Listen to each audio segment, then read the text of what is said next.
Dans la vidéo d'aujourd'hui, nous devons parler de l'inspection technique approfondie effectuée par la FIA sur Lando Norris suite au GP d'Italie à Monza, course dans laquelle le pilote anglais a décroché la deuxième place derrière Max Verstappen devant son coéquipier et leader du championnat Oscar Piastri. Voyons le résultat de l'inspection et de plus, nous devons analyser la simulation de Ferrari pour Bakou car elle a été positive. Elle a donné des résultats encourageants. Enfin, nous devons voir les déclarations de Vasseur, de Toto Wolff et aussi de Briatore sur Ferrari. Cela dit, commençons tout de suite. D'abord, je vous recommande de laisser un like, de vous abonner, d'activer les notifications pour ne manquer aucune vidéo sur le thème de la Formule 1 et de Ferrari. Comme d'habitude, à la fin de chaque Grand Prix, une monoplace choisie parmi celles arrivées en zone de points est soumise à des contrôles détaillés. Cette fois, c'est la McLaren numéro 4 qui a été tirée au sort. Ce mécanisme sert à garantir l'équité et à décourager toute tentative de contourner le règlement. Les équipes savent qu'à tout moment, elles pourraient être sous la loupe de la FIA. L'attention s'est concentrée en particulier sur le groupe volant de la MCL 39. Joe Boe, délégué technique de la fédération, a vérifié plusieurs aspects cruciaux. Le volant physique a été comparé à la documentation présentée par l'OSC selon l'article 17.6 du règlement technique. Le dispositif d'actionnement de l'embrayage a été analysé à la lumière de l'article 9.3.2 et les schémas électroniques remis comme partie du document technique TD 001 ont été comparés avec le matériel réel. Des vérifications générales de conformité aux articles 8.3 et 8.7 du règlement ont également été effectuées et le verdict final est que tous les composants sont conformes au règlement technique de la Formule 1. Aucune irrégularité donc pour McLaren. Du point de vue sportif, cette vérification arrive à un moment très délicat pour Norris. La deuxième place à Monza lui a permis de l'écart au classement avec son coéquipier rival Piastri, qui est maintenant à plus 31 points. Cependant, il faut dire que ce résultat a également été influencé par un ordre d'équipe controversé. Norris est revenu en piste devant grâce à l'ordre d'équipe donné par Andrea Stella en raison du pit-stop lent de Norris et de l'erreur commise au stand. Et comme Norris a été le plus rapide tout le week-end et était devant, ils ont décidé de faire l'échange de position. Une stratégie de l'équipe que beaucoup ont jugée favorable aux Britanniques. Et c'est là que naît le véritable point de discussion. McLaren se trouve dans une position presque luxueuse. Deux pilotes jeunes, très rapides et en pleine course pour le titre, mais la gestion interne risque de se transformer en une arme à double tranchant. Sûrement, le championnat est entre les mains de McLaren.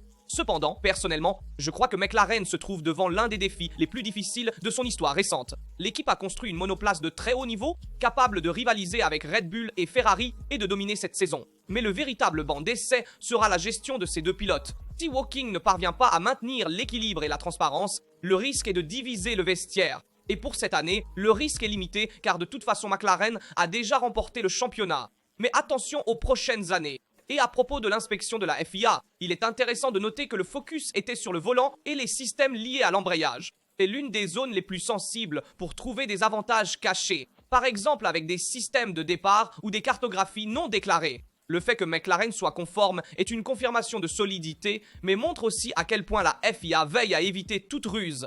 En résumé, la McLaren de Norris a passé l'examen technique sans problème, mais le véritable examen se jouera sur la piste et peut-être encore plus dans le box. Et nous devons aller analyser ensemble la simulation de Ferrari faite pour Bakou, qui a créé de bons résultats, encourageants pour ce week-end, qui est peut-être l'un des plus favorables pour Ferrari. En effet, c'est l'une des dernières vraies occasions de sauver la saison de Ferrari. Après le flop de Monza, où Charles Leclerc a dû se contenter d'une décevante 4 places derrière Piastri à Maranello, on respire un air de revanche. Les simulations au simulateur ont donné des signaux positifs. La SF25 semble bien s'accorder avec les caractéristiques uniques du circuit urbain de Bakou, un tracé qui mélange des virages lents et techniques dans la vieille ville à une très longue ligne droite finale, la plus longue du championnat.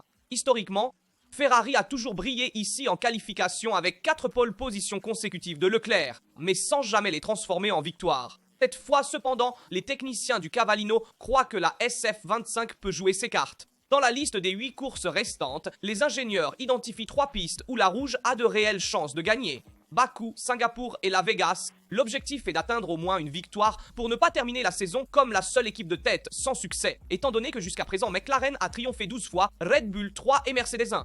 La confrontation avec les adversaires reste difficile. McLaren excelle dans les virages à vitesse moyenne et se défend dans les virages lents, mais souffre dans les lignes droites, comme on l'a vu à Monza. Andrea Stella a déjà annoncé des correctifs pour Bakou, mais ici Ferrari pourrait avoir un petit avantage grâce à son équilibre. La SF25 ne domine dans aucun secteur, mais ne souffre pas non plus excessivement dans d'autres. C'est une arme à double tranchant, globalement bonne partout, mais jamais dominante. Les mises à jour interrompues à mi-saison, comme le nouveau fond et la suspension arrière révisée, n'ont pas apporté les améliorations espérées. McLaren et Red Bull ont progressé davantage. Hamilton Keynes, le développement ne s'est pas arrêté et Verstappen a déjà testé un nouveau fond à Monza, qui sera également monté sur la voiture de Tsunoda à Bakou. Chez Ferrari, en revanche, l'équipe de Loïc Serra a déjà détourné une grande partie des ressources vers le projet 678 pour 2026. Cela dit, le travail sur la SF25 n'a jamais été complètement interrompu à Maranello. Ils ont continué à optimiser le réglage et la compréhension de la voiture, perfectionnant les outils de simulation. Et ce sera crucial car à Bakou, une nouveauté fera son apparition.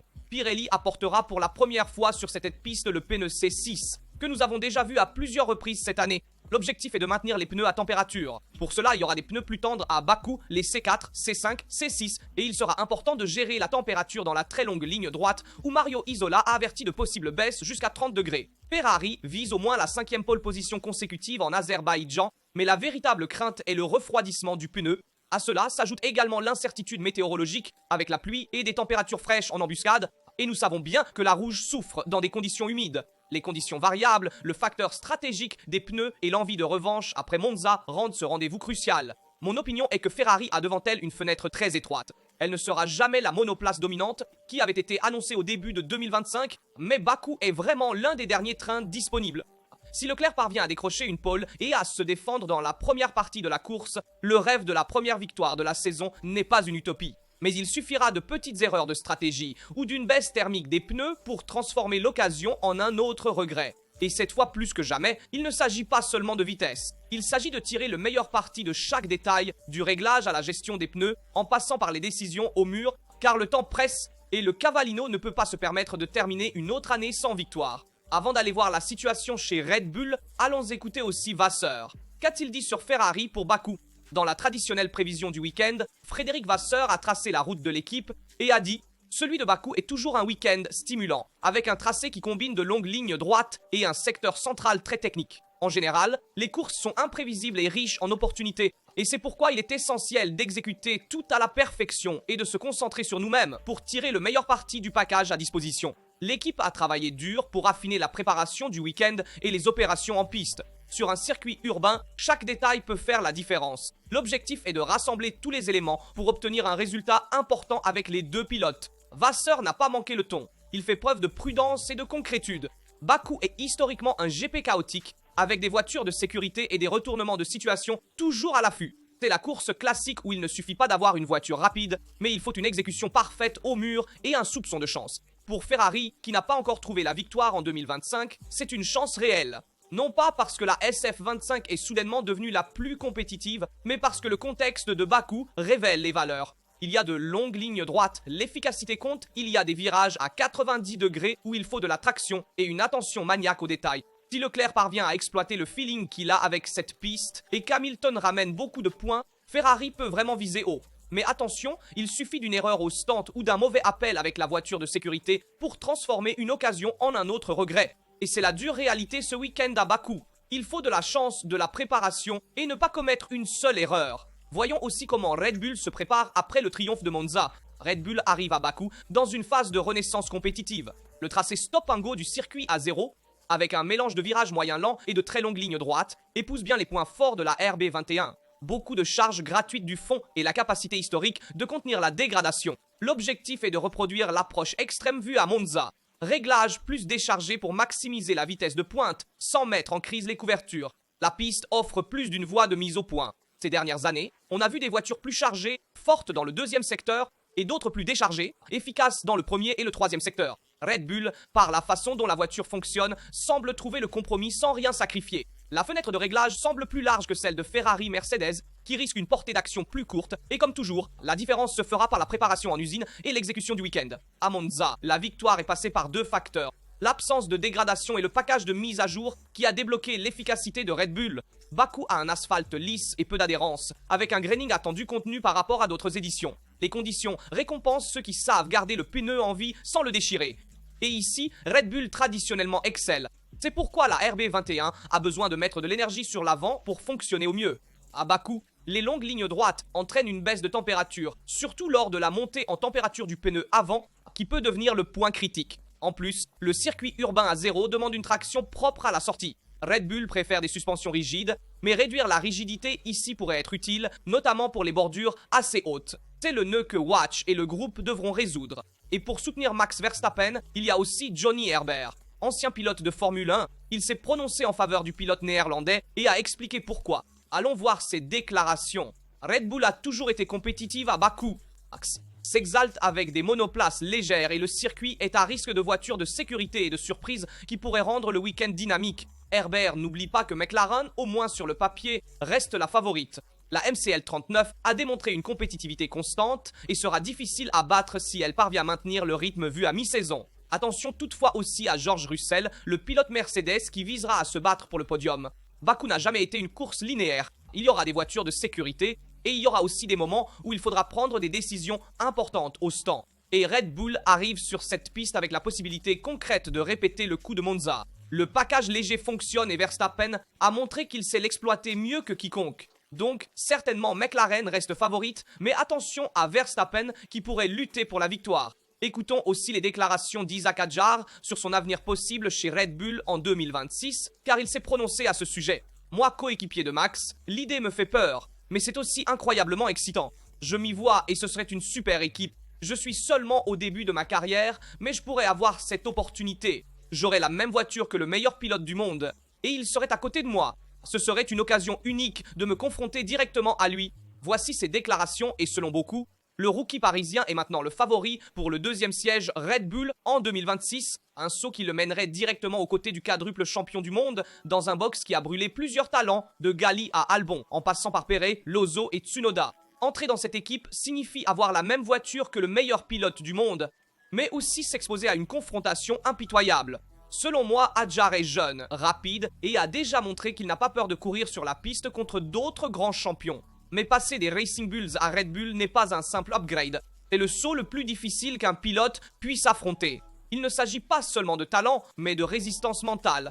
Perret, Gali, Albon ont tous payé le prix de la confrontation avec Verstappen et aucun n'a réussi à supporter la pression. La différence est que Hadjar, contrairement à ceux qui l'ont précédé, semble conscient du risque et prêt à l'affronter avec enthousiasme. Si vraiment c'est lui le choisi, en 2026, nous pourrions voir l'un des duos les plus fascinants et imprévisibles de la Formule 1. D'un côté un champion confirmé, de l'autre un jeune qui veut tout jouer. Et peut-être que Red Bull à ce stade a justement besoin de cela, non pas d'un deuxième pilote subalterne, mais de quelqu'un qui entre sans peur, quitte à prendre des risques. Et allons écouter ensemble aussi les déclarations de Toto Wolff sur le week-end de Bakou, car il s'est prononcé sur la lutte pour la deuxième place dans le championnat des constructeurs entre Mercedes et Ferrari. La déception de Monza est encore fraîche chez Mercedes. Toto Wolff, à la fin du GP d'Italie, n'avait pas épargné les critiques, allant même jusqu'à louer la performance de Verstappen, qui selon lui avait fait paraître tout le monde stupide. Un coup dur pour Brackley, surtout lors d'un week-end où Ferrari a gagné des points importants dans la course à la deuxième place du championnat des constructeurs. Maintenant, cependant, il est temps de regarder vers l'avant. À quelques jours du GP de Bakou, le directeur de l'équipe autrichien a clairement fixé l'objectif, défendre et relancer Mercedes dans la bataille avec Ferrari et aussi McLaren. Le classement dit que Mercedes est actuellement 3e à 20 points de Ferrari, un écart pas insurmontable, mais qui nécessite de la continuité dans les 8 prochaines courses. Toto Wolff est conscient que la lutte ne sera pas un défi à deux. Avec 3 équipes si proches, a-t-il expliqué, à savoir Ferrari, Mercedes et Red Bull, ce sera une course serrée jusqu'à Abu Dhabi. Nous ne pouvons pas nous permettre d'autres faux pas comme Monza. Le circuit à zéro est l'un des plus particuliers du calendrier, pour les caractéristiques que nous avons déjà mentionnées. Et Mercedes connaît bien cette piste. Ici, elle a remporté 2 fois, en 2016 avec Nico Rosberg lors de l'ancien GP d'Europe et en 2017 avec Lewis Hamilton. Et Bakou sera un véritable banc d'essai pour les différents traits de la piste. Ligne droite à haute vitesse, section lente et technique et une grille très serrée dans les écarts. Et Toto Wolff a réitéré, la grille serrée et les marges seront minimes. Si nous parvenons à maximiser notre package et notre potentiel, nous pouvons lutter dans les premières positions. Selon moi, Mercedes se trouve dans une situation ambivalente. D'un côté, la V16 n'a jamais donné l'impression d'être à la hauteur de McLaren et Red Bull de l'autre. L'équipe a la solidité et l'expérience pour récolter des points importants dans les courses sales, celles où la fiabilité et la stratégie comptent. Bakou est historiquement une loterie. La voiture de sécurité, les accidents et les rebondissements sont monnaie courante. Et dans ce type de course, attention à Mercedes qui pourrait faire un coup d'éclat. Cependant, certainement, actuellement Ferrari a quelque chose de plus par rapport à Mercedes, vu aussi les dernières courses. Et nous devons analyser ensemble aussi les déclarations faites par Flavio Battor sur Ferrari et sur la situation qu'elle vit. Dans le climat actuel que vit Ferrari, on a demandé à Flavio Briatore un commentaire sur la situation et l'ancien manager de Benetton et Renault, aujourd'hui conseiller de l'équipe Alpine, a répondu sans détour. Moi, chez Ferrari, j'ai déjà mes problèmes avec Alpine. Tôt ou tard, Ferrari résoudra les siens. Je connais Vasseur, c'est une personne très compétente. Pour revenir à la victoire, il faut la voiture et cette année, elle n'est pas compétitive. La seule équipe qui l'a vraiment, c'est McLaren. Briatore a donc réitéré un concept simple mais fondamental. En Formule 1, à la fin, c'est surtout la voiture qui compte. Tu peux avoir le meilleur directeur d'équipe, les meilleurs pilotes et les meilleures stratégies. Mais sans un projet technique à la hauteur, tu ne peux pas espérer jouer le championnat. Selon moi, Briatore a raison. Le problème n'est pas la gestion de Vasseur, mais la voiture. La SF25 a montré des éclairs de vitesse en qualification, mais en rythme de course, il a toujours manqué quelque chose. Et même les mises à jour introduites à mi-saison n'ont jamais vraiment renversé les valeurs. La vraie comparaison impitoyable est avec McLaren. Non seulement elle a déjà gagné 12 courses cette saison, mais elle l'a fait avec 2 pilotes différents et avec une voiture capable de s'adapter à des circuits complètement différents. Ferrari, en revanche, reste trop dépendante du talent de Leclerc pour rester à flot et de la solidité de Hamilton pour récolter des points dans les diverses remontées. En résumé, Vasseur n'est pas le problème. Si la Rossa veut vraiment revenir à la victoire, il faudra un projet technique radicalement nouveau. Et cela, nous ne le verrons qu'avec la Ferrari de 2026. Jusqu'à ce moment-là, les ambitions mondiales resteront un mirage. Et je suis curieux de connaître aussi votre opinion sur la situation de Ferrari, sur les diverses déclarations de Toto Wolff, de Vasseur, de Briatore. Comme toujours, je vous rappelle de laisser un like, de vous abonner et d'activer les notifications pour ne manquer aucune vidéo sur le thème de la Formule 1 et de Ferrari. Je vous remercie de tout cœur pour tout le soutien. Ici Rasta, c'est tout, on se voit dans une prochaine vidéo.